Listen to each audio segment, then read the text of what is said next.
I am the luckiest Destron on the face of the earth, or at least the luckiest one in West Central Florida. Last month was June, and it contained not only my normal mail call, but it also had Father's Day. Welcome to the Infinity Closet. I am Peter, and I'm just going to jump right into it. I got three things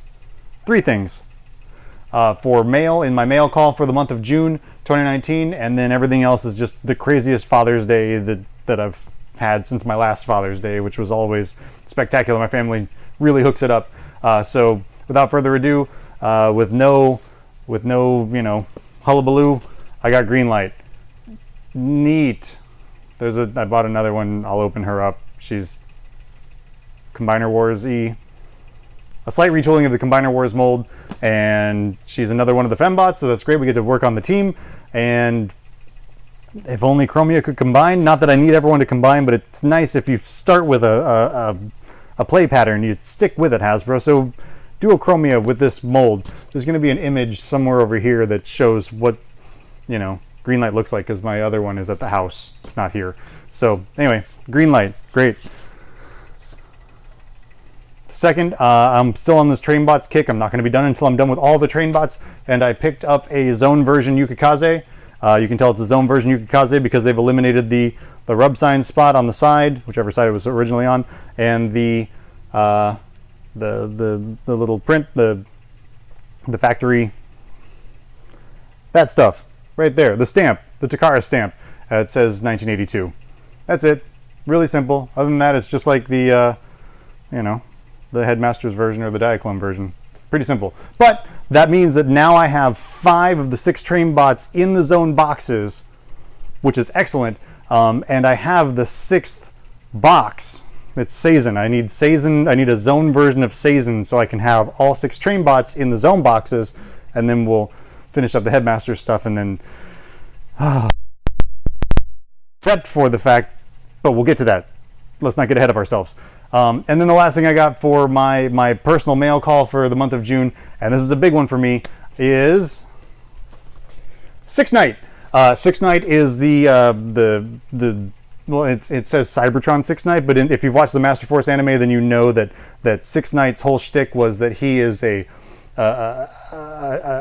unaffiliated wanderer. He wanders the cosmos to find opponents and fight them, and then he ends up on Earth, where he tries to use his Tenchokon power to fight Jinrai, who he's heard is the super duper badass. But he was tricked by the Destrons into thinking that, and yeah, Six Night has a special place for me because he's one of the few characters in any of the Generation 1 Japanese series who actually had a character arc, had some development all the way through. He wasn't just like a cookie cutter guy that didn't make any changes or learn anything or grow as a character.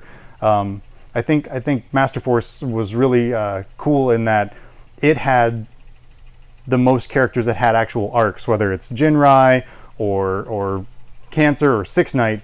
They all have there's something to learn from, some way to grow in the series, and that was really cool. So Six Night has a special place in my heart.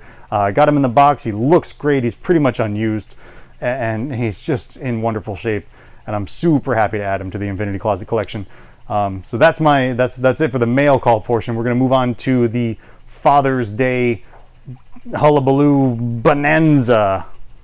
So for Father's Day, my partner, Lady Destron, she and the Cherins, they always pull out all the stops and make me feel real special, and I'm super grateful every time, whether it's a birthday or a Christmas type thing or Father's Day. They always like just shower me with all sorts of crazy fun toys and fun gifts. So we're just gonna jump right into this. And first and foremost, that's a funny phrase. First and foremost, just first up we have this. Well, I don't know which side to show. The Tranfamer Dinosaur. This is a knockoff of something of a dino from Beast Wars Dinobot. It's a knockoff of a 3D printed custom Beast Wars Dinobot. It's larger than the normal deluxe class Beast Wars Dinobot from 1996. and it's you know, has a deco that more resembles the cartoon, and it's a really interesting piece. It's well constructed. This is the you know, the mass produced knockoff, I guess, available in China. It's a Transfamer, very cool Transfamer, more than meets the and yeah, I don't know, it looks really good. It looks really good. It scales really well with like Generations Rhinox and the Generations Rat Trap figures. And do I have a picture? I might have a picture. They might look good over here. I don't know. It's going to look really good on your chug shelf. So if you can find one of these, they go for $30 to $40 typically. Really well constructed, really neat design. If you can find one, oh, sharp points. Careful. The tail rotor weapon and the sword are both really sharp, so you got to be careful. Definitely not for little kids, and don't be stabbing yourself in the eye. I wouldn't recommend that. But this one is cool, and I'm glad that it's been added to the set. Next is Bad Cube Justice Force Grump. Was it number OTS-09 Grump? It's their Bad Cube, you know, makes really good. It's a third-party figure. Masterpiece-ish scale. Looks really well with the Masterpiece figures, but it's a little bit shorter than a Chug Deluxe, so I think it scales pretty well with Chug too, if you want to go that direction. So it looks like Gears. It even has the flip-up chest thing with, you know, the personality component that looks kind of like a cassette that from the episode Changing Gears, which was the fifth, one of the early episodes in season 2, before they introduced all the 1985-ish characters. But yeah, Gears is fun. Grump is fun. He's a fantastic toy. You can swap his face around. He's got a rotating face, and he looks like he jumped out of the screen. Transformation isn't too finicky, isn't too clunky. Some of the complaints with Bad Cube, especially with like their Warpath figure, is that thing you have to completely like untab 400 pieces and then re-tab everything, and then it's a mess, and it's really stressful unless you know how to do it.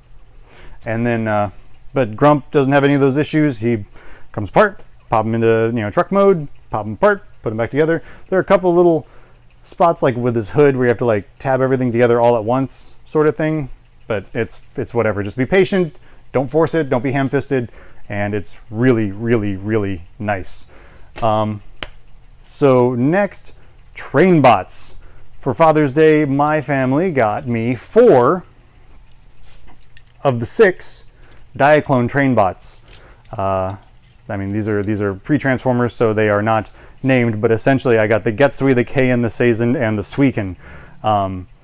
And so these are the since they are the Diaclone ones, they have the launching port, so you can launch the end of the train out and put it back together. Springs all look great. Stickers are fine, and that's okay. But I wanted the Diaclone versions, not only because I'm a nutbag completist, but because the Diaclone, use your words, Peter. The Diaclone figures were the basis for the animation models in Headmasters. So Suiken and Seizen each have an antenna that sticks up over their shoulder in the cartoon in Headmasters, which is basically the launch port from their Diaclone versions of the toys. The Headmasters versions and subsequently the Zone versions of the toys didn't have that long launching post. They had a little 5mm post that was like 5mm by 4mm, a little tiny thing. So these Diaclone figures are the ones that I want to use as my loose representations, my open representations on the shelf of both the individual Trainbots and of Raiden, because they more closely resemble the animation models used in the Headmasters cartoon. So you're going to have the Zone Box Trainbots, going to have the Headmaster Box Trainbots in their individual boxes and in the gift set, and we're going to have 2 different sets of Diaclone Trainbots so that I can display them in a more anime accurate Generation 1-ish representation using these Diaclone molds. So that a lot of Trainbots, a lot of stuff, and then there's this other set of Diaclone Trainbots that are like a redeco, which are incredibly hard to find. And if you can find them, who has them? I don't know anyone who has them. I know maybe Alex Bickmore has one of them for sale on eBay. It's the red version of Getsui, so it looks just like this except red. which is cool. I want it, but I don't want to spend $200 for a loose one sort of thing. Not yet. We're not there yet. But anyway, so 4 of the 6. I need to get 2 more so that I can at least have, I can build the Raiden, or I can just have them in individual modes, individual robot modes, so I can display them on my 87 shelf with my boxed Headmaster's stuff. And hooray! Train bots. So that's fantastic. Next, okay, so a couple of months ago, I showed off, I got a couple of the Rotor Force figures. I got Leadfoot and I got Ransack. And I made a comment about how all these went up on eBay, I believe. I think I made the comment, I don't know. That all these went up on eBay, and before I could buy all 4 of them, 2 of them disappeared. And I didn't get to buy them, and it hurt me so bad because one of them was a treasure. Turns out the person that bought the other 2 was Lady Destron, and she had them waiting for me. So I got all 4 of them. I win! The first one is Manta Ray. Generation 2, Manta Ray turns into a speedboat, has little rotors, really cute figure, really fun. The Rotor Force is a really interesting gimmick for Generation 2. It wasn't... Gen 2 had some weird gimmicky things going on, and some of them were cool and some of them weren't. Like, I don't dig water color changing nonsense because it always looks garbage after a while, and you don't want to get your toys wet because rivets rust and screws rust and bleh. Don't do that. But these are fun, unless you overcrank them and then you break them, but whatever. Don't do that is the simple answer. Don't break your toys. How hard is that? So Manta Ray, he's the other Autobot. There's the... there's Leadfoot, he's the car, Manta Ray's the boat. They both have similar deco. You can tell that they're a team, they're pals, and that's fun stuff. And the last piece that I got for Father's Day is this. It's Power Dive. Okay, so check it out. Power Dive and Ransack were the 2 Decepticons that were in the Rotor Force, and they're great, But this Power Dive has the black rotors. Now, on all the packaging, everywhere, on the packaging, on the front and back, the Decepticons are depicted with black rotors, which is cool. And it turns out that's the rarer variant, because I don't know if it's because they didn't pop as well, like color-wise, on the shelf or whatever in packaging, but the more common variant, it was a running change, I guess, is red rotors, like a reddish, kind of pinky red, a little bit pink, I don't know, red rotors. And so the black ones are really hard to find. If you can find them, then get them. Open them if you want, but leave them sealed too, so you can have sealed copies. It's great. So yeah, this is a fun story. The second one of these that I had, I got one about 4 years ago, and in the package, and I was doing some cleaning out. I had a bunch of boxes that were stacked up in here, just cardboard gray, brown cardboard boxes, and I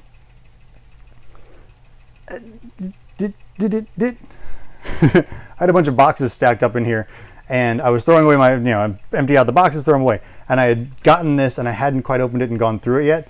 So I took the Power Dive and left it in the box and put it over here. And I think while I was grabbing boxes and throwing them out, I grabbed the Power Dive box and I threw it out. I think, I don't know.